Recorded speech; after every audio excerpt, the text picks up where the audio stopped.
Hey Reddit, I've got a story to share that's been eating at me for months. I know it's going to sound insane. It's about family, betrayal, and the crazy things that can happen when someone thinks they're entitled to everything.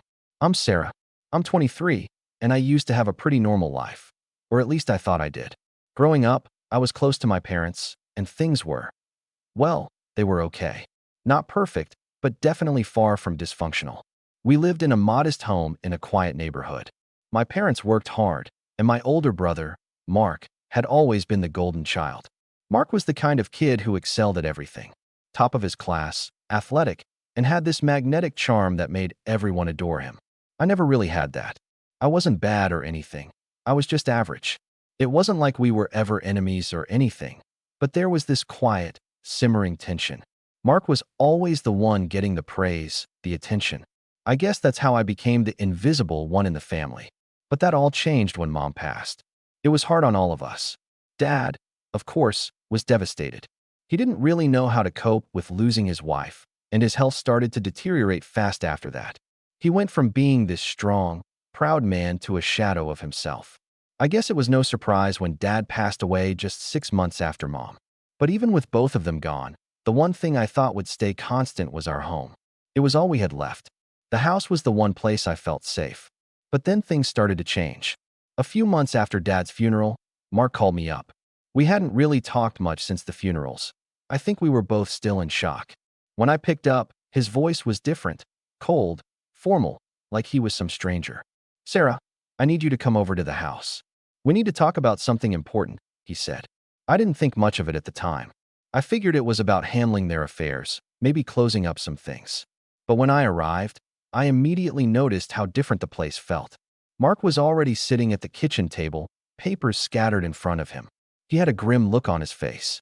"Sit down," he said, without even looking up from the papers. I did. "What's going on, Mark? What's all this?" Mark pushed the papers toward me.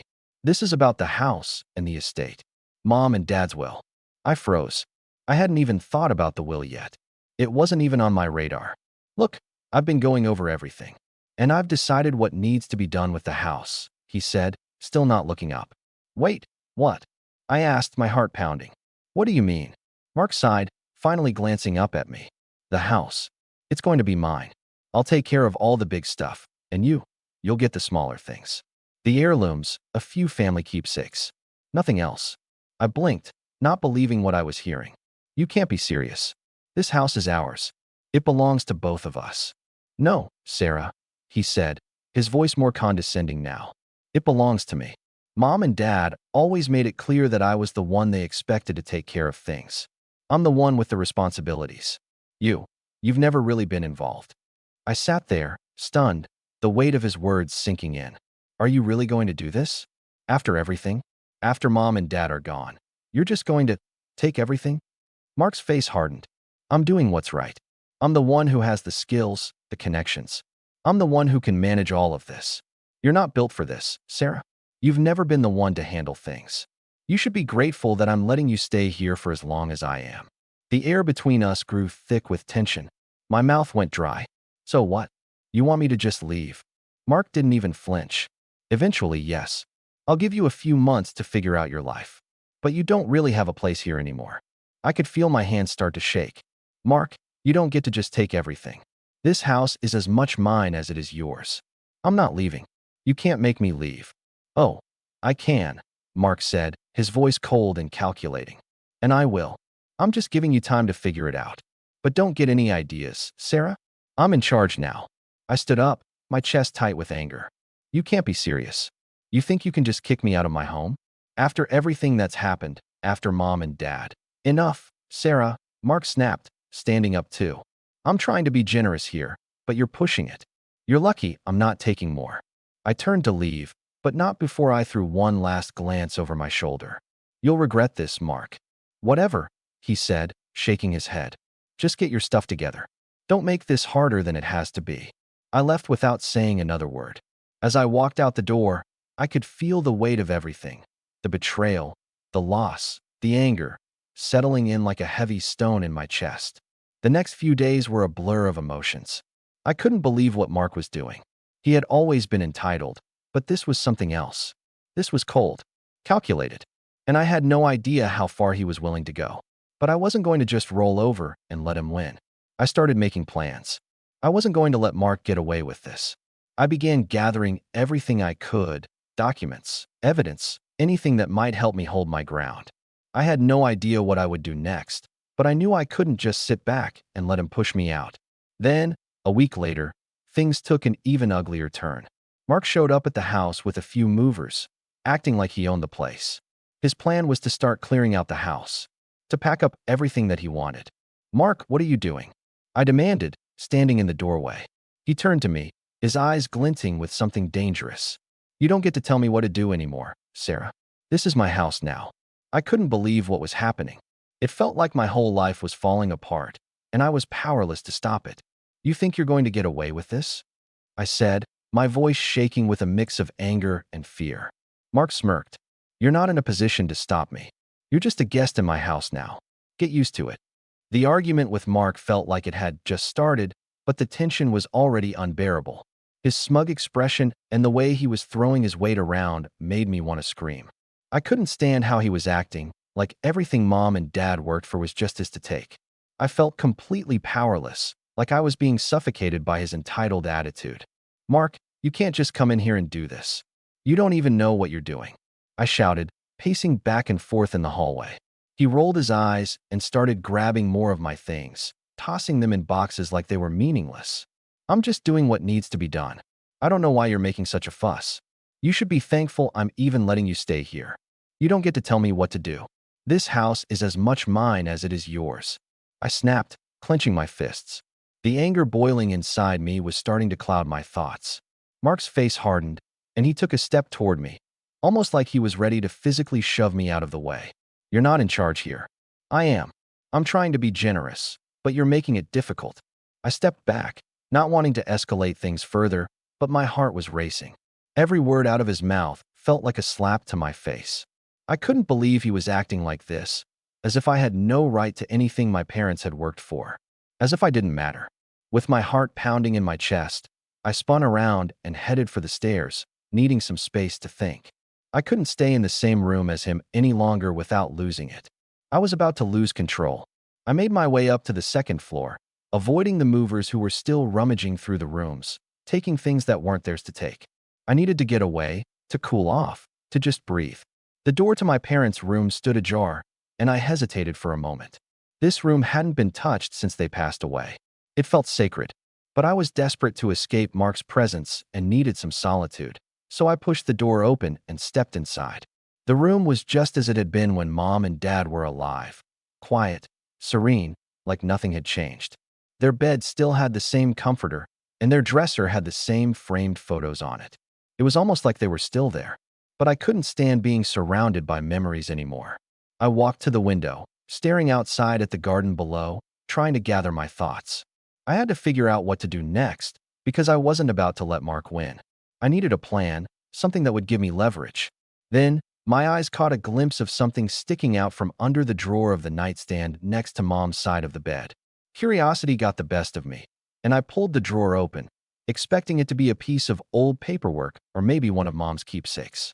But instead, there was an envelope, sealed, with my parents' names written on it in bold, messy handwriting. I felt a chill run down my spine. I had never seen this envelope before. What could it be? Without even thinking, I carefully opened it, my fingers trembling. Inside was a folded piece of paper, and as I unfolded it, my heart stopped. It was the will, but not just any will. This was the real will. The one Mark had clearly never shown me. The one he had probably hidden all this time. My parents had left everything to me. Not just the family heirlooms, not just a few keepsakes. The house was mine. Everything was mine. I sat down on the bed, stunned, my heart racing. This had to be some sort of mistake. Maybe it wasn't the final will. But no, it was signed and dated, with both my parents' signatures at the bottom. And it didn't mention Mark at all. I felt a strange mix of relief and anger. How could Mark have done this to me? How could he have lied to my face like that? He had tried to push me out of the house, to take everything for himself. All this time, I thought I was at his mercy, but in reality, the power had been in my hands all along. But I couldn't just sit on this information. I needed advice. I needed to make sure I handled this properly. So, without wasting another second, I grabbed my phone and called a lawyer. I'd never dealt with anything like this before, so I wasn't sure where to start. I needed someone who could help me navigate this mess. After a few rings, the line connected. Hello, this is Richard Parks. How can I help you today? I took a deep breath, my mind racing. Hi, I need legal help. I found something important.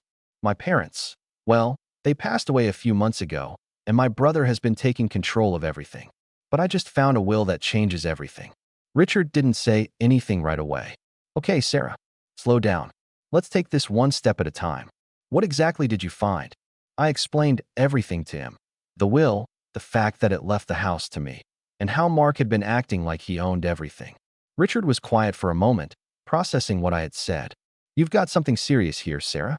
If what you're saying is true, this could change a lot of things. But I need to see that will. If it's legitimate, we can use it to put Mark in his place. My hands shook as I held up the will. I'll bring it to you. But I need to know, what should I do next? Should I confront Mark? That depends, Richard said carefully. Do you want to handle this peacefully, or are you ready for a legal battle? Mark will likely fight you on this, especially if he's been living there and acting like he's in charge. You need to be prepared. I took a deep breath. I wasn't sure what I wanted. I didn't want to tear my family apart, but I also couldn't let Mark continue to walk all over me. The anger that had built up over the last few days was bubbling over, and I wasn't sure how much longer I could hold back. I'm not sure what I want, but I need to make sure I'm doing the right thing, I said, my voice shaking. We'll take it step by step, Sarah. But whatever you decide, you've got the law on your side, and you don't have to back down. As I hung up the phone, I realized something. This wasn't over. In fact, it had only just begun. The battle for the house was far from finished, and I was about to find out just how far Mark would go to keep what he thought was his. The next morning, I sat in the lawyer's office, gripping the will so tightly that my fingers had started to cramp. The room was quiet except for the faint hum of the air conditioning, and Richard Parks, my lawyer, skimmed through the document with an intense focus. His office smelled of old books and fresh paper, and the walls were lined with certificates and law books. Finally, Richard exhaled and looked up. Sarah, this document is clear as day. Your parents left the house entirely to you. Your brother is not mentioned at all. The words sank into me like a weight. Even though I had already read the will myself, hearing it from a legal expert made it feel real. I swallowed. So legally, I own the house. Richard nodded. Yes, Mark has no rightful claim to it. If this is the most recent version, and from what I can see, it is, then he has no case. A sharp contrast to the way Mark had been acting. Ever since our parents passed, he'd waltzed in like a king returning to his castle, dictating what would happen to my home, treating me like an unwanted guest in the very place I grew up. And now? Now, I had proof that the castle was mine. But Mark wasn't just going to accept this. He never did. Richard leaned forward, his voice firm but calm. The next step is confronting him. We need to do this properly. Call him. Tell him to come here. I'll be the one to present the will to him, so there's no debate, no accusations of forgery. Once he sees this, we'll see how he reacts. I hesitated. I could already picture it. Mark's face turning red, his voice rising, his rage at realizing he wasn't the one in control. But this had to happen. I pulled out my phone, my hands only slightly trembling as I scrolled to Mark's number. Press call. 2 rings. Then, what do you want? Mark's voice was impatient, like I was some inconvenience to him. I took a breath. Come to Richard Park's office. Now. It's urgent.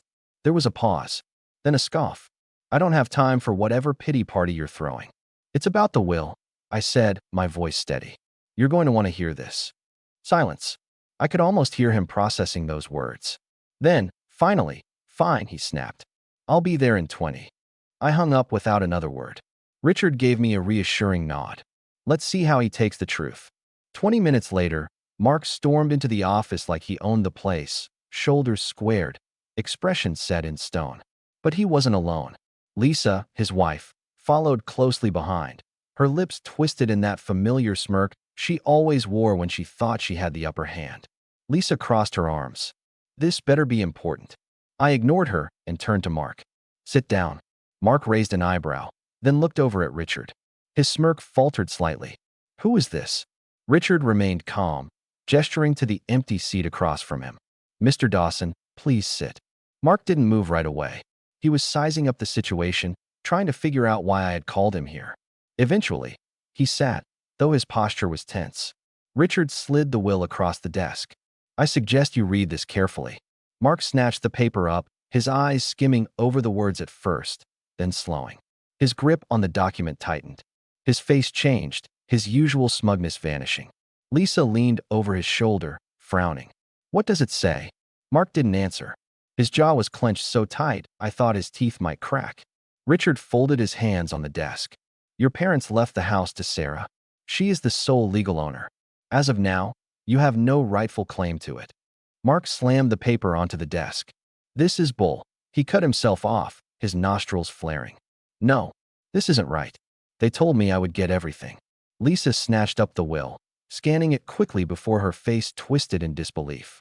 This doesn't make any sense. There must be another will, one where Mark gets the house. I cross my arms. Then feel free to find it. But this is the legally binding document. Mark was breathing hard now, his fingers curling into fists. This is fake. Richard stayed perfectly composed. It's not. This was signed and notarized. Your parents' legal representatives would confirm the same. Mark shot up from his chair, knocking it backward. You think you can just steal this from me? His voice was low, dangerous. Lisa was shaking her head furiously. We'll fight this. We'll contest it. Richard sighed. You can certainly try, but I'll warn you, contesting a legally valid will is expensive, time-consuming, and almost never successful. Mark's eyes snapped to me, and for the first time, I saw something underneath his anger. Panic. For months, he had acted like this house was already his. Like I was just some obstacle to get rid of. But now he realized he was the obstacle. His voice dropped to a growl. You think this is over? I met his gaze, unwavering. No, Mark. I think it's just getting started. Mark's face was red with fury, his fist clenched so tightly his knuckles were turning white. Lisa was gripping his arm, whispering something, probably trying to calm him down, or, more likely, strategizing their next move. But no matter how much they schemed, they couldn't change the facts. The house was mine. Still, Mark wasn't the kind of person to accept defeat gracefully. This isn't over, he spat, his voice barely above a growl. Richard remained unfazed. Legally, it is. But if you'd like to spend thousands of dollars trying to contest a valid will, be my guest. I'm confident any judge will side with Sarah. Mark glared at me like I had personally stolen something from him. Like I was the one being unfair. This was supposed to be my house. I exhaled slowly, my patience running on fumes. You keep saying that, Mark, but why? What made you think you were entitled to it? He scoffed. Because I'm the man of the family. Because Mom and Dad told me I would take care of things when they were gone. Because it's what makes sense. I shook my head, more disappointed than anything. No, Mark. What makes sense is that they left the house to the person who actually lived there, who took care of them when they got sick, who didn't show up only when it was convenient. Mark let out a bitter laugh. Oh, come on. You were just their charity case. They didn't want to hurt your feelings. Lisa nodded eagerly. That's right. Maybe they wrote this will before they realized you wouldn't be able to handle a house on your own. I turned to Richard. There's no older will, right? Richard shook his head. None that hold any legal standing. This is the most recent, signed, notarized, and properly filed. Your parents were clear in their wishes. Mark's expression darkened. This is a setup. You must have found some way to trick them into signing it. I laughed, actually laughed. Are you serious? You think I manipulated them into leaving me the house? Unlike you, I never asked them for a single thing. Lisa crossed her arms. Well, what are you going to do now, huh? Kick us out? Throw out your own family? And there it was. The guilt trip. The same tactic they had been using since day one. I didn't flinch. Mark, Lisa, you have 1 week to pack up and leave. Mark's eyes widened. You can't be serious. I nodded. Oh, I'm very serious. I let you walk all over me because I thought that's what family did. We supported each other. But you? You tried to steal from me, humiliate me, and erase me from my own home. I owe you nothing. Lisa scoffed. This is unbelievable. Mark slammed his fists on the desk. You're gonna regret this. Richard, ever the professional, folded his hands. I'd advise you to be careful with your words, Mr. Dawson. Threats don't look good in legal disputes. Mark stormed out, Lisa trailing behind him, still muttering under her breath. I let out a shaky breath. It was over. I had won. Mark and Lisa dragged out the move until the last possible day, but I had the law on my side. With an official eviction notice and a firm deadline, they had no choice but to leave. They didn't go quietly, though. Mark ranted on social media about how I had betrayed my family, painting himself as the victim.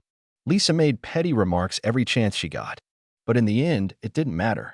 The house was mine, just like my parents wanted. And as I sat in the quiet, in the home I had fought so hard to keep, I finally felt at peace. Let me know in the comments what you think about this whole situation.